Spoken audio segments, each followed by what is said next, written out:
Greetings, fellow Ambazonians. This is Capo Daniel, the president of the Ambazonian People's Right Advocative Platform and the commander-in-chief of the Ambazonian Dark Forces. I don't come today for can give this presentation for address some very pertinent issue them. We need to go away for our struggle, and I will take my time for do it. And this one I call an wasting time, but it be very important. As soon as no Lucas Asu, he then come out for make some statement regarding the Canadian talk and my resignation. And it be unfortunate, say we have to do this thing. I always believe, say, in a democratic society, people then get right for differ. People then get right for represent themselves, then get right for move on, then get right for do many things. And amongst those things, one of those things is the right for resign. If you be in an organization and you believe, say, the direction with the organization it take them, they go with your belief system, you get the right for resign. And when you resign in a very important struggle like ours, the last thing you want to do, especially for somebody like me who have played a major role in this our struggle in pushing back Cameroon narrative, in fighting to shape the international impression and perception about our struggle, the last thing you can do is go and sit quiet. I have a lot of responsibility, in this struggle, a lot of soldiers that listens to me, a lot of our people who rely on me and who trust and count on me in what I do for our country. So you don't expect people like me to do, or like my brother Ray Baba. Ray Baba of the IG is a very powerful activist. I love that guy so much. He's in Canada. He used to protest in the initial stages of the struggle. Somehow, because of what was going on in the IG or the struggle as a whole, he just stayed back. He's a strong supporter of Siseko. And it's a big loss for our country because we have become so entrenched in our partisanship that it triumphs over our patriotism and our love for our country. And but before I start, I want to first of all congratulate our soldiers, Ambazonian soldiers, who have carried out this very big attack in Bateke. I hope I get the name right. Bateke. And I don't tell when I say, when I put my hand for something, it go work. I don't get a lot of meeting with our soldiers for inside the Atlantic state. I want to thank especially FM Lucifer, which I know going to use the name FM, but we get a long way to go. I want to thank you for the wonderful conversation that we get and we and many of his soldiers them and many soldiers across Atlantic state. We need to take out La Republique du Cameroon asset. We need to go out strategically, and I want to share now some of the video we did for outside to just throw them patriotic greetings before we go launch inside this struggle, because now this soldier that they give with that power for push our national agenda for before. So now it begin in this General Lucifer.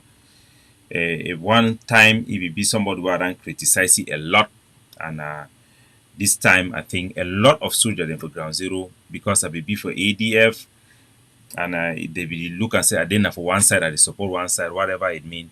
But I think my resignation then give a lot of opportunity for me for reach out, and many of them for reach out for me, so that together we can work towards liberating our homeland. So I want to salute them. Make I play their video first. Colonel Yoke. You go for bush, you see stone. You go for water, you see stone. You come for house, you see stone. So narcissistic. Colonel Yoke. You go for bush, you see stone. So Colonel Yoke that. Oh, nothing, Marshal Lucifer. Na papa in life. No ngwangwa. No ngwangwa. So I want for thank our soldier them, our brave soldier them, for that wonderful operation with the rank carrier. And I will continue for encourage, inspire, provide training and policy them where our soldier them fit take maximum chance for defeat Cameroon. Yes, the Haiti solution with a combination of other policy them can defeat Cameroon. I believe in that. I've studied it, I've engaged in advice, I've done my homework, and we can indeed beat Cameroon. So I want to first give shout out to our soldiers and for Field Marshal Lucifer and all our soldiers them across our national territory for Boyo in particular, all the soldiers them for day and across our territory for Bamenda and all the owner they do a marvelous job. One for Tankuna for una service for our country and for continue for encouragement and for continue for do this way.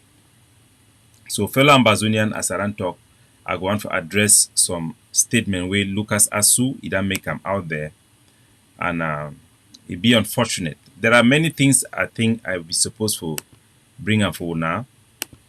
But I not one bring I may be like say you bring something like against another group. But I don't want bring up for now because you deserve the right The person for no. So I will play this video from Lucas Asu, and it be very unfortunate say don't choose this path. Lucas Asu don't always be a follower. He's not a leader, and you cannot fake activism. I've carried him in my win, and I'm happy to see that he has grown to what he is today. And he sometimes is erratic. He often will describe this struggle as or what we do in this struggle as a game for him, and it is not a game. It's about you, Ambazonia. It's about our struggle to free our country, and we must take it very seriously and we must take it very responsible. When you go out there, you lie about people without any facts, especially when you have the facts. You lie about people, you try to defame people.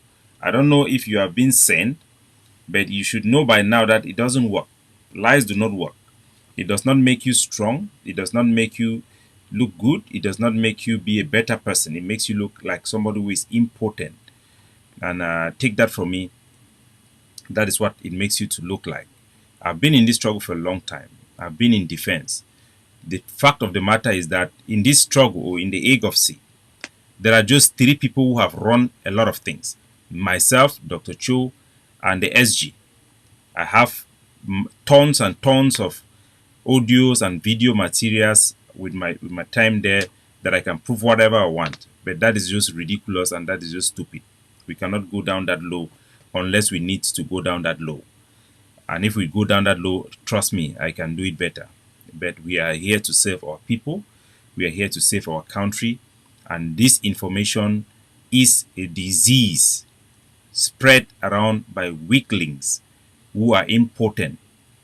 The missions we have run on the ground, the operations we have put on the ground, we have done so with hard work. This struggle is not on social media. It's not at the support the man. I will support the man. I will come by the man in case I will go crush Capo Daniel. I will go crush this one. No. Sometimes we go very hard on people, but that should be along patriotic line. What do you intend to achieve? What can you achieve? What does it add to our struggle? But if you go around insulting people who are doing their best for their country, fighting for their country, it means that you are really a useless person. You don't have anything to offer. As a spokesperson, sorry, you should be trying your best to help improve the image of the organization and to help the soldiers who are in need of somebody who can speak for them, somebody who can research from them, somebody who can help them to be better soldiers. So I'll play the audio of Lucas Asu,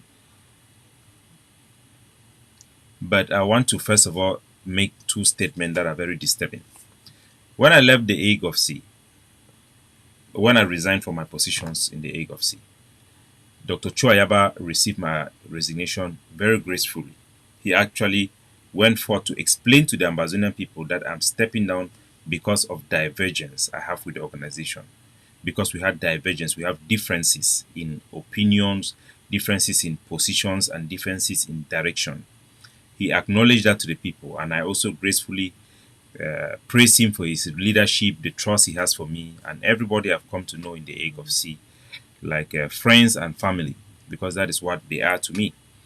But unfortunately, once I started my own new movement, which I told them even in my resignation, I informed them that this is what I intend to do, because I have a lot of responsibility that I cannot abandon. When I joined the struggle, I did not join because of the Hague of Sea. The Hague of Sea is there to help the liberation war, not the other way around.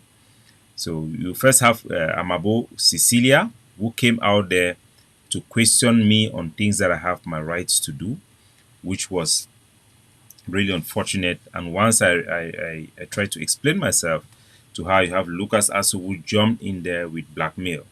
Don't lie about people. If you have your point to make, debates to make, just do it properly. Do it like a gentleman. I think people who have substance don't need to overcompensate with laughter, shouting, making silly things like some kid in secondary school.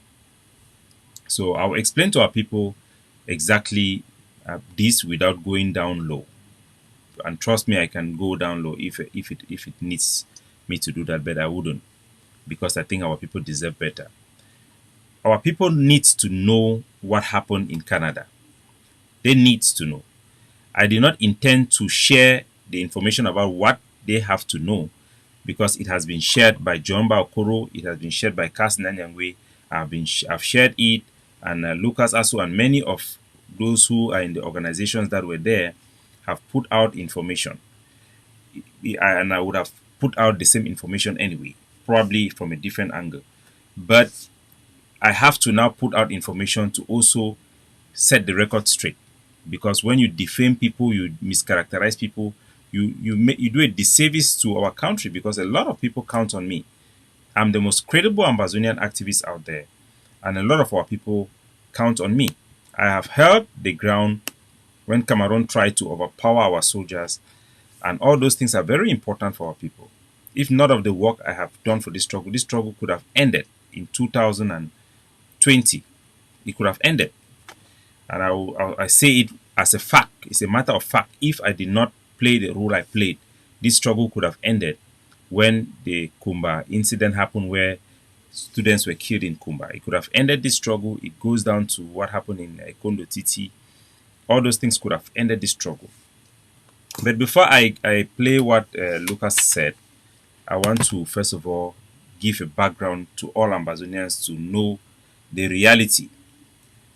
The reality is that the United States of America is the most important international country when it comes to self-determination or independence of any territory. And the American government, since the beginning of this struggle, have put a very dark cloud over Cameroon that basically says that the Cameroon reaction towards the protests of Ambazonians in the beginning of this struggle was inappropriate. The targeted killing, the assassination, the burning down of villages were gross human rights violations that cannot be ignored by the international community. They made that statement through their ambassador, they made it through their Congress people, and they continue to reiterate.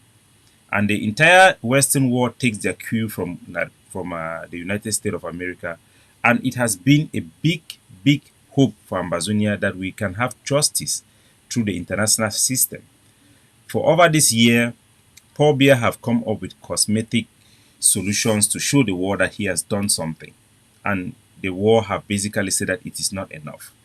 From the Grand National Dialogue and the product of the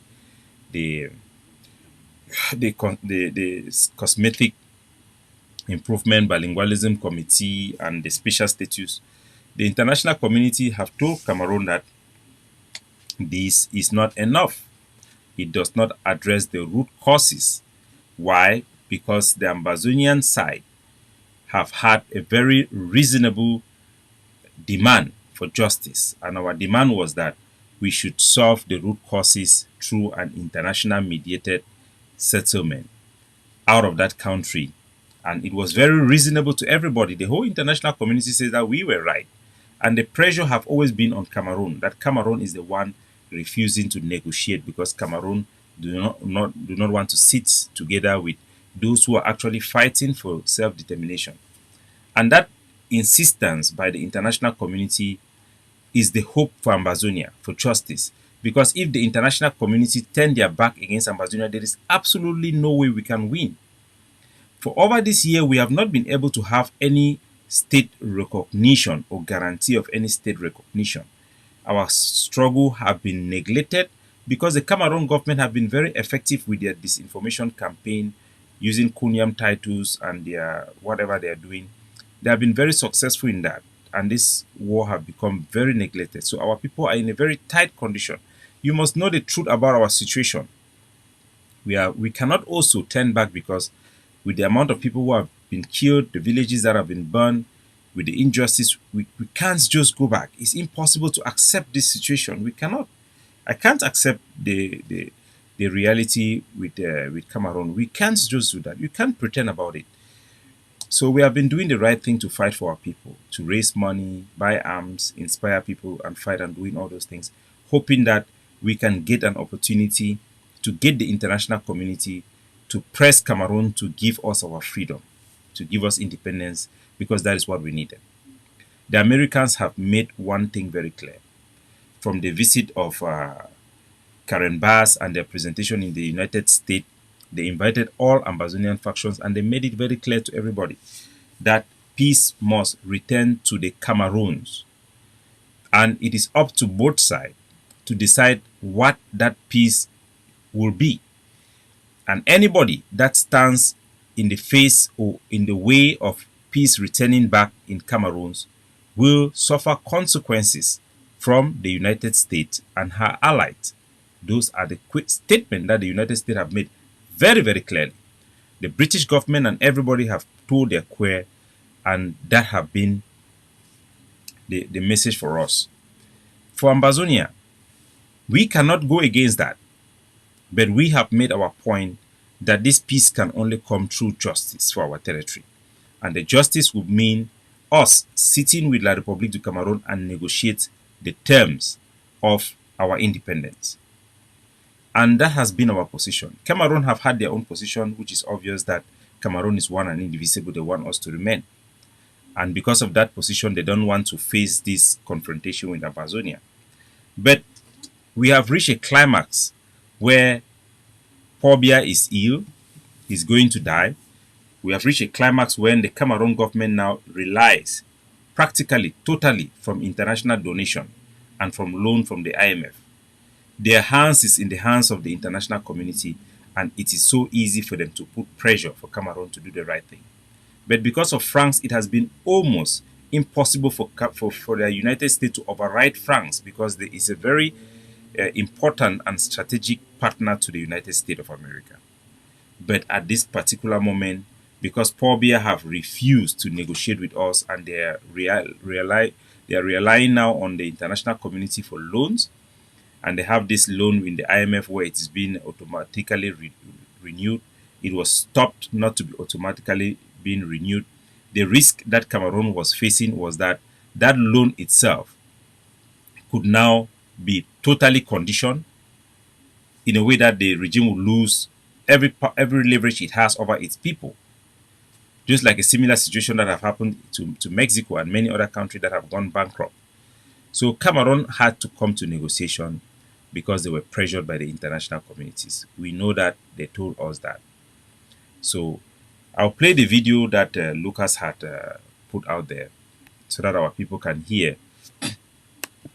And then I'll break it down so that you know exactly what actually transpired in Canada and why I resigned.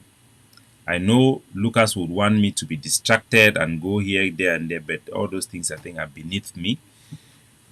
I am a leader in this struggle, and I will continue to play that role. But I have to address this disinformation campaign so that our people can be better served. Let's listen.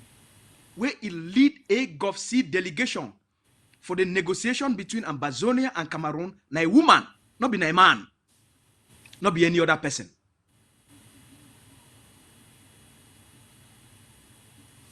Even me, where I be go for the negotiation, I be part of the negotiation, especially the negotiation where they achieve where we achieve the mandate. So I'll just break them down for now.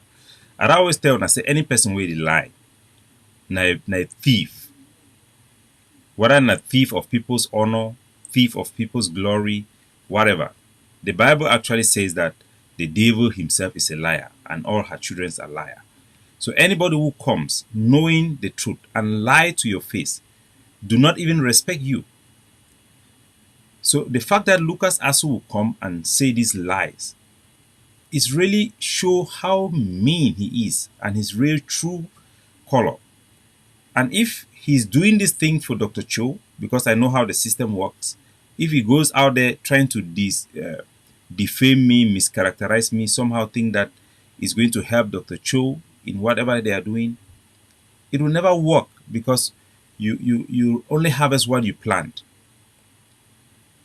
You only harvest what you plant. It's very, very sad when I see Lucas, and this is somebody I know and call a friend. It's very sad to see him. So he comes out and basically said that the person who led the egg of C team was a woman. And let me just play this little bit part, and then I'll talk to you. We will get Cameroon for commit. We achieve the right for self-determination.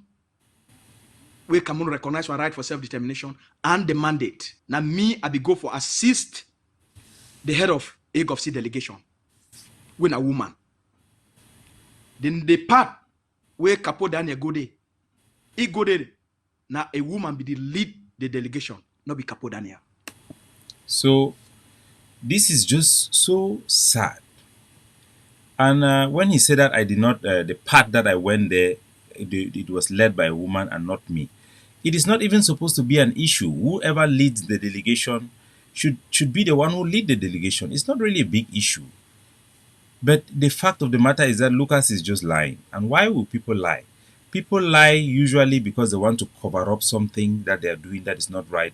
They want to justify something, or they want to protect somebody. But whatever reason you can imagine for somebody to lie, there is no good way to describe what I see the egg of C becoming.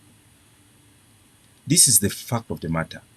When these pre-talks started, when we were invited to these pre-talks, we had deep conversation that are all in record. And we really did not know what we were really getting into. We had the conversation, the leaders have met in London and many things. But still, this was the first encounter with La République du Cameroun, and nobody really could tell what was really going to happen. And I was chosen to lead the egg of C delegation because I was seen as the most competent, or the best person, or the choice. Let me say the choice to lead that delegation to accomplish our goal. We had a lot of, before this incident happened, I've had a lot of capacity building, a lot of study. You can see them, how I have grown in my presentation, the mastering of our subject, pushing international press and all those type of things. So I was the one to go there. We had two approach. One, we know the other Ambazonian factions there did not have a lot of capacity building or experience in our case, like the egg of C. But we had to go there and work as a team and help those weak points, and also the weak points that the egg of C have. It's teamwork. So basically, we were going in this thing as a teamwork.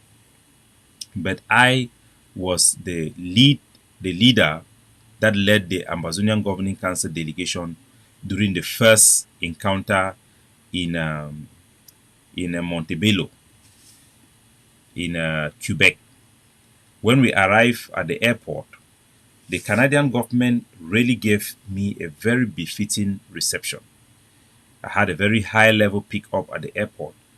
The person who basically managed the process that picked me up, and we had like about 5 hour conversation, an in-depth conversation, generally speaking about what was going on. So the Canadians were very open, we were very transparent.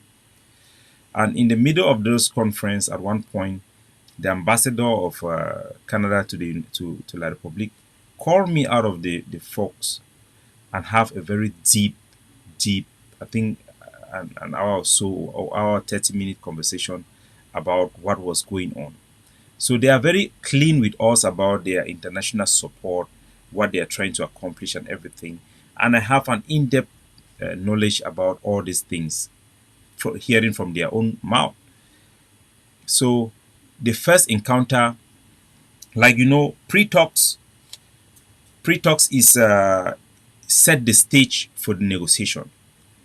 Pre-talks design the framework for negotiation. Pre-talks is the most important part of negotiation, because what you put as the pre-talks is only what is discussed, not only in theory.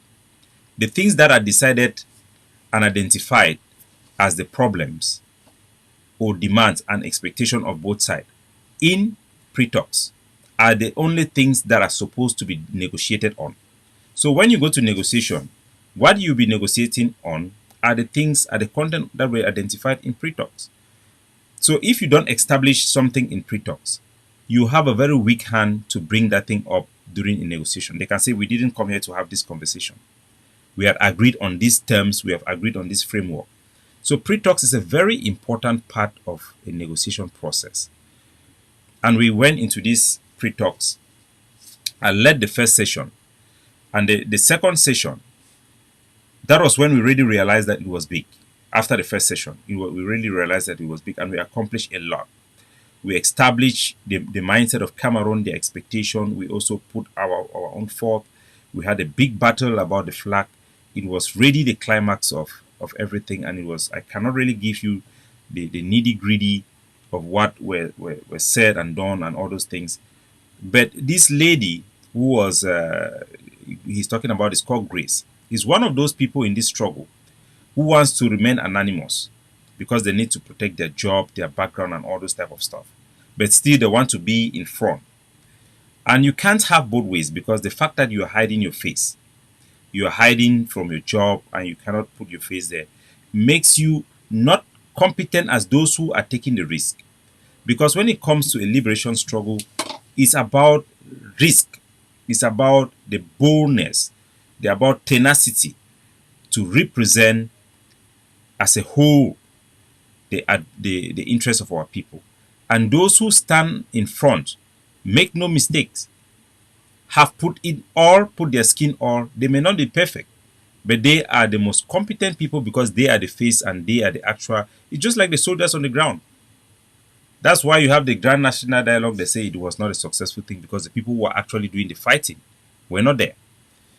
So the people, it goes without saying that after the first session, which I led the AIG of C delegation, and I'm a man, just to hear Lucas come out to lie that it was just a woman, and I wasn't. Like I said, I led the first delegation, the first session. The second session, this girl, this is a really Jezebel, because if I tell you what this girl was doing in that negotiation table, some of you wept. This girl just wake up and said that I'm tired and I should not go again to the second negotiation. And I was like, we have been fighting so hard for this thing. We have started this thing. Once we have built a rapport with the facilitator, the international partners that are there, and everybody that are involved in the process, it is not always right to change negotiators or delegates in the middle of those process, because you lose those rapport that you have built on and all the stuff. So it really didn't make sense to me. Like, somebody else is saying that Capo is tired and somebody else needs to go. So the next, because I did not go, I was replaced by Lucas Asu in the team. And they went there and had a session in Toronto that basically dwelled on what we had already framed in the first session. And it was a good encounter. It was a wonderful, in a Monteblanc. Was it Monteblanc? Monteblanc. It was very great, and I read the script and everything. And then the next session I was supposed to go, there was a really big opposition from this girl, and it was really bizarre. It was a little bit strange. I noticed that you have this lady, you have Akosong Raymond, you have the vice president that were just coming up. Akosong Raymond, who had for most of the part been focused on his family and his job, which is a good thing, and will come to help and assist the struggle according to his how he's available in his convenience. But those of us who are in the front line on this struggle, it's not about convenience. We have basically sacrificed ourselves for this struggle. So people like that, after they saw that this thing was the real thing, started to really try to come out, making more public statement and appearance than they were before, and they were now even fighting to be there. So, but it goes without saying that's not a problem. The problem was that the third session, I was put back in the team, not as a lead this time, but Grace was made as the lead of that delegation, and it was really a disaster. I will not lie to you people. She questioned the competence of Ambazonian in front of the enemy and the international community. She was screaming at the top of her lungs in certain areas. It was somebody who get in there. Her major contribution was that she was bold enough to tell Cameroon that I know the problem when I get from our country, when I get in fighting, I don't do it. So this is somebody I even question every single body in that negotiation room had enough from this lady. I mean, every single body, from Ambazonia to the international presence and the Canadians, everybody had enough from her. At one point, I was called by the Canadians about almost 4 o'clock in the morning to come to the room because this girl was going bananas about silly things. She hit the table and stuff like that. And everybody was like, something is wrong. I mean, mentally wrong. Trust me, ask anybody who was in that negotiation. Anybody apart from Lucas Asu. They will tell you one thing. Something wrong with that grace. And that was not only in the negotiation table. Everybody in the organization who have had encounter with that lady, I don't even need to go the name. They will tell you exactly that something is wrong. And I discussed it with Dr. Cho. His opinion about this lady was not about her competency. And I don't need to go down there and start spilling things that are not necessary. But it goes without saying that we had a lady who was a lead of the egg of seed delegation there that was incompetent, that was delusional, that sabotaged every single thing we were supposed to do there. She sabotaged everything. She destroyed our eternal egg of seed plans for cohesion of our Ambazonian teams. Everything we arranged as a policy to advance there, she went against those things. And it becomes an issue where every time I say A, she will have to say B. Or anytime somebody say it, she just becomes so confused that you don't even know her strategy or if she even knows what was going on there. So it was a strategy that we have this type of behavior in such presentation, and our people should know that it's good for us to learn these things. Today, when we look back at what happened in Onugu, what happened in Fuman Conference, we have the chance to learn and correct those mistakes. And bet me, it's very important that you understand all these things. But what really breaks my back, because she became so bad that the vice president who came there also, because he was supposed to come there and sign and stuff like that. And it was a very big embarrassment there. I wouldn't go to explain all those things, but it was very big embarrassment there. What happened there. He almost cried because of that girl. He almost cried because of what that girl was doing to the process. Not for us personally, because we are already beef for this struggle. He almost cried because of what that girl was doing and how she was ruining everything. But she came back because the person way he owned for this struggle. Now because he want to be like Siseko, he want to be like Paul Bia. Ambazonia will not suffer.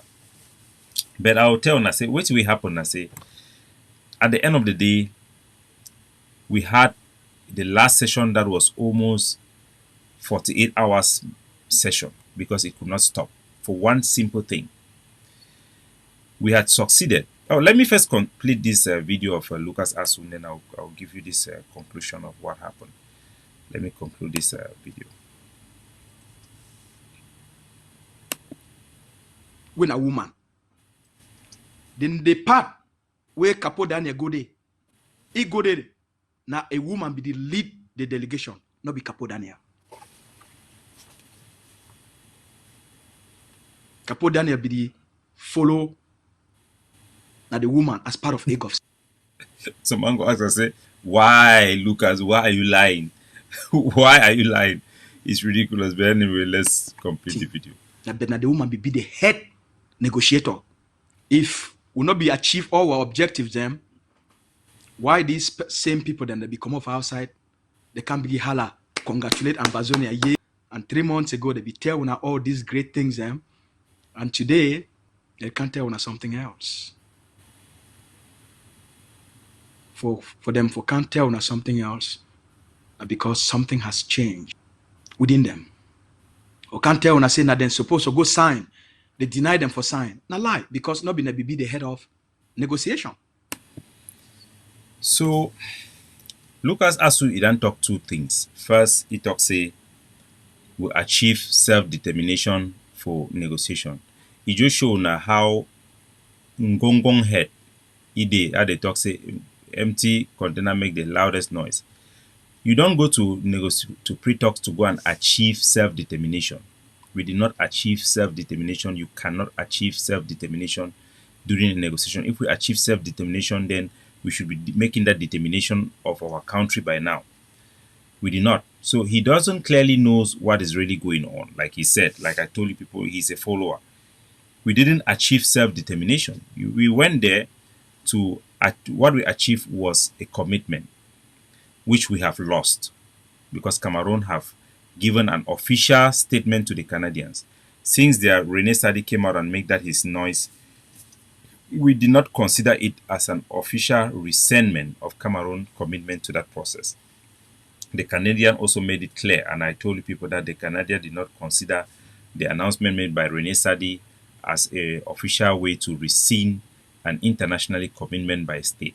So they sent a delegation to Cameroon to meet the Cameroon authorities, and the presidency of Cameroon, the authorities of Cameroon have submitted to the Canadians that they have not committed, they have withdrawn their commitment from the Canada pre-talks. That means whatever we had achieved there, those bases are all gone. We have lost it, everything. They have withdrawn it completely from that process. And whatever thing is happening now is like what was happening after they said similar things to the Swiss process, and Sako was going around claiming that there was a Swiss process. There was not a Swiss process because it was now a campaign point.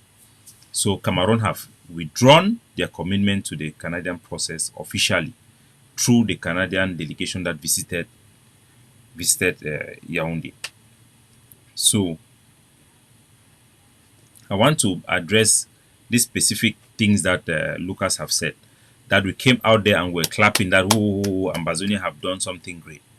Yes, I came out there and I was applauding because it is a historic achievement that the people of Ambazonia have sat face to face with their butchers and their oppressor Cameroon. We Ambazonian holding our flag and get into a commitment for a negotiation that addresses the root causes for a comprehensive package, with Cameroon signing officially as a state and we, the people of Ambazonia, their representatives, signing officially representing our territory. That was a historic achievement. Was the achievement enough? No, it was not. And this is where my resignation came in. We had several conversations with Dr. Chuayaba. I had several conversations with him and the team in retrospect and also personally. All of them are on record. And I told him we did not achieve our goals, our goals in the Toronto, which we could achieve. Primarily because there was no way I could push for the agenda of Ambazonia when we had this lady that was torpedoing every single strategy that we had put together on how to approach it. It is public knowledge, our expectation of Ambazonia and the condition we want for negotiation is public knowledge.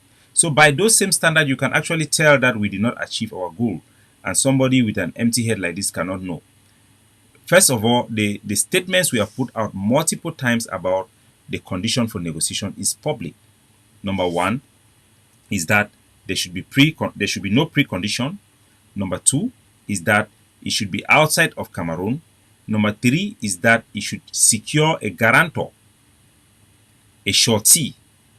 These are the three primary, amongst others, that we have put forth as our own standard for negotiation. All of these things could be achieved in the Canadian pre-talks and put in the framework of negotiation, put in that document of commitment, which is the framework to design what will be negotiated in the negotiation process. We did not because I could not push for it. There was nobody who could do anything because this girl was a pain in the ass of everybody. That is one of the divergence we had. And Dr. Cho was saying, no, okay, we didn't have anything, but this is good enough. I thought this was not really good. You have to really assess something and really, at least internally, even though we go out in the public and say, yes, we have done something great. But at least, as people who have brain, we can sit and say, this thing is really not good enough. Number one, we had all the tools because in the first session, I had secured Cameroon confession and extract their verbal commitment or on non-objection to the things that we could achieve. So we had those things in Montreblanc consensus, the first consensus we have together with Cameroon, all the things we establish. Those are the pool from which we can establish anything we want to establish in the pre-talks. So those were achievable goals. They were very easy things to achieve them. But we did not, because we had this block-headed girl that was put as a lead, who was there because she's a yes woman for Ayabacho. And anything Dr. Cho, you want to say anything, go and ask Dr. Cho. Don't ask Capo Daniel. Don't ask Casnan. Don't ask anybody. Call Dr. Cho Ayabacho and talk to him. So he wanted a yes somebody. And he screwed a chance for us to establish all these things. We failed to establish in the commitment for negotiation a commitment for the outcome of that negotiation. Because you have to get Cameroon to commit, not just that they will negotiate, but they are also committing to respect the outcome of that negotiation. You also have to use the opportunity to empower the third party, which is the facilitator or the mediator, and also have both parties to commit that Canada will have the responsibility to ensure that whatever is the outcome of that negotiation will be implemented. Those two things that we did not achieve were very, very important, and I cried for Mami Apie as we were losing the chance, because these two people, this girl was now obsessed with Dr. Cho Ayaba about blocking the confidence building measures that were on the table, which was the release of prisoners and the ceasefire. The release of prisoners and ceasefire, which were the two primary confidence building measures that were supposed to that we secured there, that had my signature. Maybe Lucas does not know about that. Had my signature and me as a designated person for the committee. That ceasefire and the prisoner release was very important for us, Ambazonia. And I had told Dr. Cho, and we had agreed on the fact that we needed that ceasefire, very important, because it will require Paul Biya to commit and sign for the enforcement of a ceasefire, because he's the commander-in-chief. By us securing a presidential authority and action on a matter of these pre-talks will eliminate or protect the process from Cameroon people like Ferdinand Gongo and Rene Sadi to come back tomorrow and dismiss that this thing never happened. And those warnings came to pass. So I was right. I was right that Paul Biya will come back and say that this thing never happened. And Dr. Cho knew it. He accepted it, that I was right. He came back and changed his mind. Maybe he was just using this gear to change his mind because of other information that I now know. But we had Cameroon commit for prisoner release. We had the list of prisoners, over 1,000 names of prisoners who were supposed to come out. Prisoners were informed that they were coming out. Soldiers were consulted and informed that there will be a ceasefire. A ceasefire where Cameroon will withdraw to their back barracks. Ambazonia, all we need to do is stay in our area of control and even become happy and celebrate freedom from attacks from La République. And the ADF took a decision not to go forth with prisoner release and with the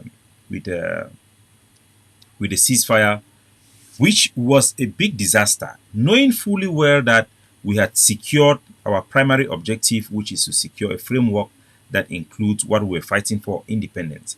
Then now holding the whole process because of confidence building measures, arguing about little things, actually proved Cameroon case. It gave Cameroon the advantage over us, because Cameroon was making the case that, okay, these people wanted independence. Now they have secured a framework for negotiation that includes independence. And now they are not focused on achieving that, but they are now focused on arguing about simple things that were giveaway. You go to negotiation to give and take. There are things that you must give, and there are things that the other side must give. If you don't go to negotiation to give and take, then you cannot even negotiate in the first place. So, because we keep on rejecting these things, complicating it, turning around, go up and down, and why would somebody not want prisoners to come out? Why would somebody not want, normal prisoners to come out who were just picked up, Benjis, Mancho BBC, Pentere? Why would somebody not want these people to come out and lose this opportunity? Why? I could not take it. Why would somebody not want to stop fighting, stop this war? when you know the condition of our soldiers on the ground. Why? By doing so, by refusing, it shows to the world that the pathway for peace, which was the negotiated settlement, was now a problem of Ambazonia. They went there now because of this decision that was insisted primarily by the AGOFC. Made the international community, made the, when you get into negotiation, the first thing in negotiation is you have to come out with the mediator or the facilitator on your side. But when you go there, you start fighting the facilitator, fighting the mediator, giving them red face, you come out the loser. And Cameroon have taken full advantage of this poor judgment that had come out from the pre-talks. I'm not letting Cameroon off the hook because we know, the Canadians know, everybody knows that Cameroon do not want to negotiate. They were forced there. And now that you have forced them there, you have to do everything to secure that you actually get them right to that slaughter table. But instead, you are so focused on your own power and ego that you mess the whole thing up. And now, Ambazonia, when we left that place, we were not even able to go and attend the because we left there. We signed the two documents. One was a commitment with Cameroon for negotiation for a comprehensive solution to this war, and the second one was confidence building measures. And the whole issue was for the commitment to happen, for this commitment for negotiation to happen, we have to build this environment for confidence building measures. So there will be a ceasefire and release of prisoners, and a ceasefire for 3 weeks, and then you have the negotiation that will kick in. And Cameroon was saying that what the position of the government of Cameroon and the president of Cameroon was saying that Ambazonians are not actually serious. We are thinking that we want to have a military solution, and we want to deceive Cameroon to make an announcement, and then we will take that announcement and run away with it. This was not just something that they said it. They tried, their delegates try every corny way to fight that point, and it was impossible for them to get around us. And they finally come to admit it, that this is just what they are thinking in Yaoundé. That the people, hawks in Yaoundé, they think that what we want as Ambazonia is propaganda. We just want them to say that they have committed. Once the announcement is out there, we now go out and start being happy that Cameroon lost, Cameroon surrendered. So they did not actually believe that we want to stop fighting. And little did I know that somehow there were some people who don't want to stop this war. Oh. So there are some people who don't have any interest to stop this war. So that was the situation. We know that there are people in Yaoundé who also don't want to stop this war. Don't get me wrong. There are people on both sides who don't want to stop this war. We want this war to stop with justice for Ambazonia. Once you secure that justice for Ambazonia, there is no reason for you to continue fighting, and especially when the enemy is ready to cease fire. You cannot justify that. You can't justify that. So that is what happened that made me to just pull out of the whole thing. And because I took that very strong position to really say, no, we must go ahead with this thing. This thing is good for our people. This thing will hold Paul Biya to the ground. It will help the international community to be able to pressure him. So everything happened. By the time we left there, we were now arguing. You had a committee for ceasefire, which I was part of the committee. We had one person from the SOCADEV, Mr. Divine in the United States, and Cameroon was supposed to send 2 people. So we needed to gather to meet and prepare for the ceasefire before they make the announcement, and then they will release the text of the commitment subsequently. Because of that, the AGOFC took a position that there will be no meeting or discussion about ceasefire until an announcement is made.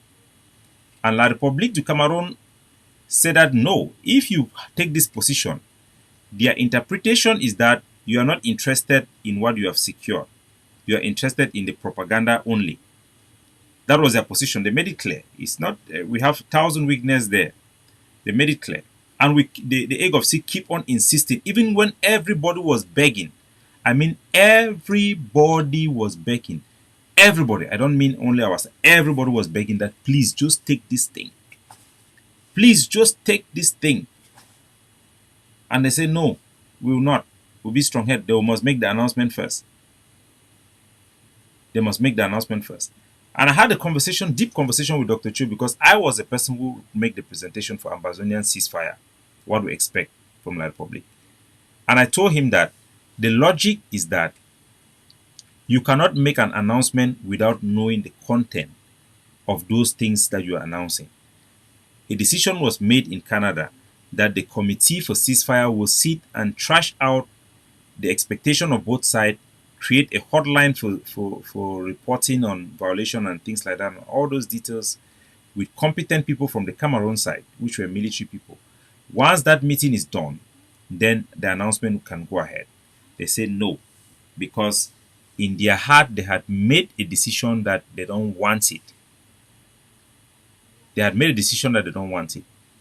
And now I was now being seen like somebody who is now working for Canada because I want prisoner release and I was standing for this position, a position that all the other Ambazonian delegates were standing for. I mean everybody. And at the end of the day, when everything has been messed up and destroyed and everything, the Cameroon withdraw and we were in that process. The Canadian went to Cameroon and they told the Canadians that Cameroon is no longer committed. Cameroon have rescinded its commitment. And they said that they were complaining about the announcement Rene Sadi made. They said, no, that is the way we do things in this side of the war, according to the information that I got from them. And they basically said that the Cameroon have withdrawn. And I asked, why don't you pressure them? And they say Ambazonia is being seen as a belligerent side because our position were not reasonable. And as a result of that, that big cloud that had been over Cameroon from the beginning of this struggle was cracked. The Americans start to meet Cameroon. The Italians have given them weapons. The Japanese money that was being held for reconstruction was now being donated. Everything. Now you have the prisoners who were on trial have been convicted. All those things, if you don't see how things are going, then my brother, you are wasting people's life. You must be able to assess where we are going, where we are. When you make mistake, how you can correct the mistake. Now we have cracked that ceiling, that big cloud that was over Mr. Paul Biya and Cameroon. And we need to repair it. We need to take drastic decisions to repair it. And I knew that Dr. Cho will not change and will not see reasoning because the deaf chief was now trying to become the spokesman. They sent me a letter basically saying that all videos from the ADF will no longer be coming through me, will be coming to him, which was not a problem to me because I'm first of all overburdened with those jobs. I received a letter from the Secretary General of the Hague of Sea also sending me a stupid letter saying that I should be submitting things. I'm saying things that were not policy without any quotation. And I know there are people behind the scene like Shea Kavi, Akosong Raymond, the vice president, and this Jezebel called Grace who were behind all these things. And sadly, Dr. Chuayaba also, because I had conversation with him and everything makes sense when I had that conversation with him when things had already gone bad. I had a conversation with him and I asked him what is really happening. And he told me that the issue is that there are talks within the organization that me, Capo Daniel, I have amassed too much power and I may become a one-point failure if I fail. This is a quote, the direct quote I'm giving you coming from Dr. Choyaba. And I look at him, I say, my goodness. So you guys were making decisions about the life of our people, taking wrong decisions simply because you thought that I am amassing power or I have amassed power. Jesus. You let our prisoners stay in jail. You lose a chance for a ceasefire. A very slim chance.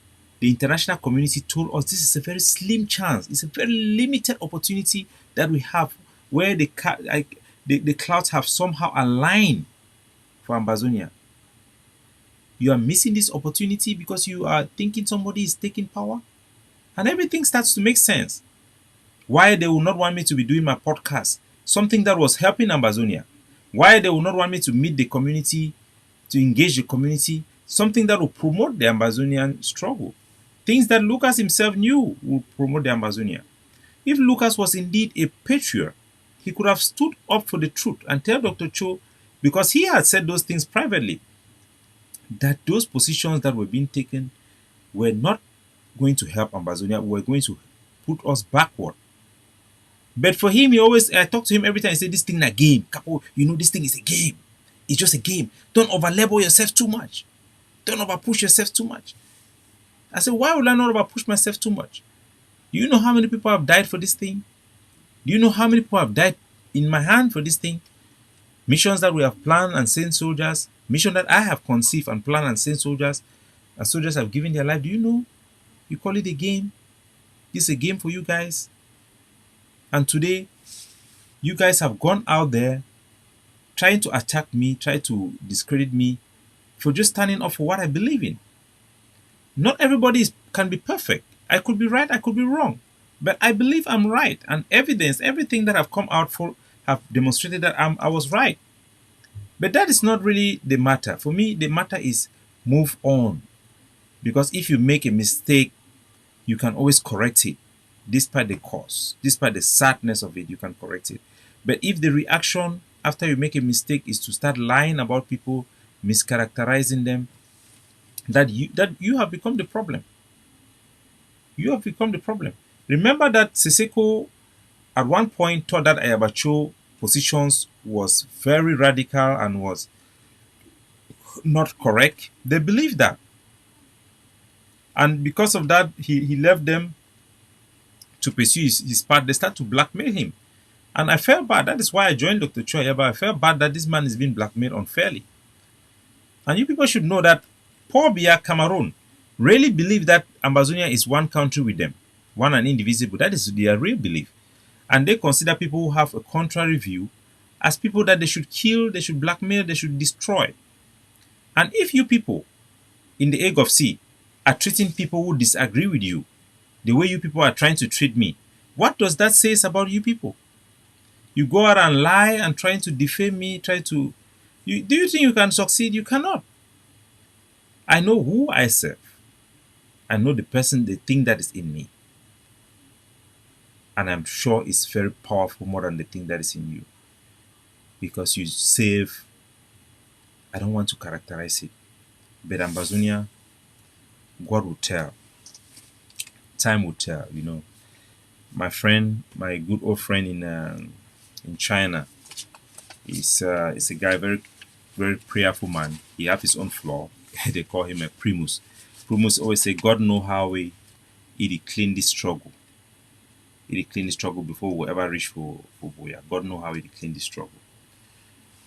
Because of these bad decisions, motivated by greed and ego, Ambazonians by themselves have become their biggest trouble. This type of behavior have been from the beginning. Organizations have become political parties, like I said.